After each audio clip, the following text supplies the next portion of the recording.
Hello friends, நம்ம இன்றைக்கி இதை பற்றி பார்க்க போனால் இலக்கிய வரப்போகிற எபிசோடில் என்ன இன்ட்ரெஸ்டிங்கான சுவாரஸ்யமான விஷயம் நடக்க போகுதாங்க பார்க்க போகிறோம். வாங்க வீடியோக்குள்ளே போயிடலாம்.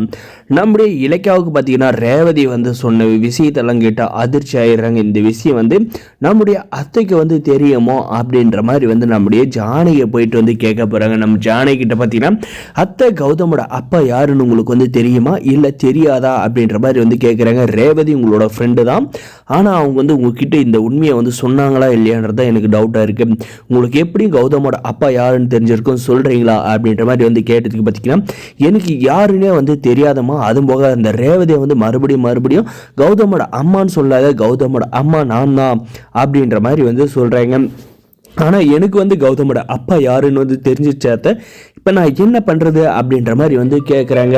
அதுக்கு நம்முடைய இலக்கிய நம் ஜானி என்ன சொல்கிறாங்கன்னு பார்த்தீங்கன்னா, நீ என்ன சொல்கிற இலக்கியா, நீ சொல்கிறது என்னால் நம்பவே முடியலையே அப்படின்ற மாதிரி சொல்கிறாங்க. ஆமாம் அத்தை, ரேவதி அத்தை என்கிட்ட எல்லா உண்மையை சொல்லிட்டாங்க. கௌதமோட அப்பா இந்த கொடூர அரக்கன் இந்த எஸ்எஸ்கே தான் அப்படின்ற மாதிரி. அதனால் இந்த எஸ்எஸ்கே நான் உண்டு இல்லாத பண்ண போகிறேன். ஆனால் ஒரு தந்தையை ஒரு புள்ளியை எதிர்க்கிறது இங்கே தான் நடந்துக்கிட்டு இருக்கு. அப்பனும் புள்ளியும் அடிச்சுக்கிறாங்க. அப்போ ஒரு கொலகார புள்ள யாருக்கு எந்த ஒரு கெடுதலும் நினைக்காத அவருக்கு இப்படி ஒரு அப்பனா அப்படின்ற மாதிரி கேட்குறாங்க.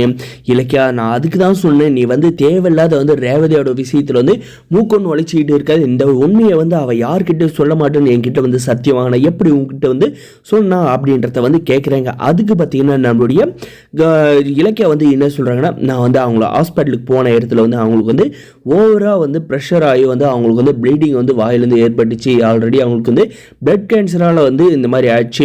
அதனால் எங்கே தான் உயிர் போயிருமோ, இந்த உண்மையை யாருக்குமே சொல்லாத செத்துருவோமோ அப்படின்ற ஒரு குற்ற உணர்ச்சியில் பார்த்தீங்கன்னா அந்த ஐசியூக்குள்ளே போகிறதுக்கு முன்னாடி என்கிட்ட சொல்லிக்கிட்டே இருந்தாங்க. அதுக்கப்புறம் பார்த்தீங்கன்னா டாக்டர்லாம் ட்ரீட்மெண்ட் கொடுத்து அவங்கள காப்பாற்றிட்டாங்க. அதுக்கப்புறம் நான் போயிட்டு அவங்க கிட்ட பேசினேன். அப்போவுமே அவங்க சொல்ல ரொம்பவுமே தயங்கினாங்க. நான் தான் அத்தை, நீங்கள் என்கிட்ட ஏதோ ஒரு உண்மையை மறைக்கிறீங்க, அந்த உண்மையை தயவு செஞ்சு சொல்லுங்க அப்படின்ற மாதிரி கேட்டதுக்கு பார்த்தீங்கன்னா அது வேறு ஒன்றும் இல்லை இலக்கியா, கௌதமோட அப்பா யாருன்னு உனக்கு தெரியுமா அப்படின்ற மாதிரி கேட்டாங்க. தெரியாது அத்தை அப்படின்ற மாதிரி சொல்லிட்டு, இப்படி தான் அந்த எஸ்எஸ்கே கொடூர அரக்கன் தான் கௌதமோட அப்பா. அவன் தான் என்னை ஏமாற்றி காதலிச்சு வயிற்றுல புள்ளையே கொடுத்துட்டு போனவன் அப்படின்ற மாதிரி சொன்னதும் பார்த்தீங்கன்னா என்ன சொல்றீங்க, அவனை இனிமே சும்மாவே விட மாட்டேன் அப்படின்ற மாதிரி சொல்றாங்க. நீ இப்படியெல்லாம் கோவப்படணும்னு எனக்கு தெரியும். அதனால தான் என் மகன் அந்த எஸ்எஸ்கே நேரடியாக மோதுறான். எனக்கு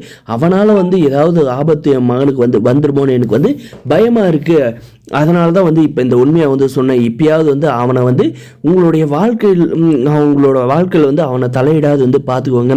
ஆனால் கௌதம் தான் என்னுடைய மகன் தெரிஞ்சோன்னு கண்டிப்பாக அந்த எஸ்எஸ்கே கௌதம் கண்டிப்பாக கொன்னுடுவான் அப்படின்ற மாதிரி சொல்கிறாங்க. நம்முடைய கௌதம் பார்த்தீங்கன்னா ரொம்ப நல்லவராக இருக்குங்க. போயிட்டு நம்முடைய கௌதமுக்கு இந்த எஸ்எஸ்கே இப்படி ஒரு ஃப்ராடு தரமான அப்பனா இருக்கான்றது அவர் கொஞ்சம் கூட உண்மை தெரிஞ்சாலுமே அவனை அப்பனா கண்டிப்பாக நம்முடைய கௌதம் சார் ஏற்றுக்க மாட்டாருங்க. வரப்போகிற எபிசோடில் இதெல்லாம் தான் நடக்க போகுது.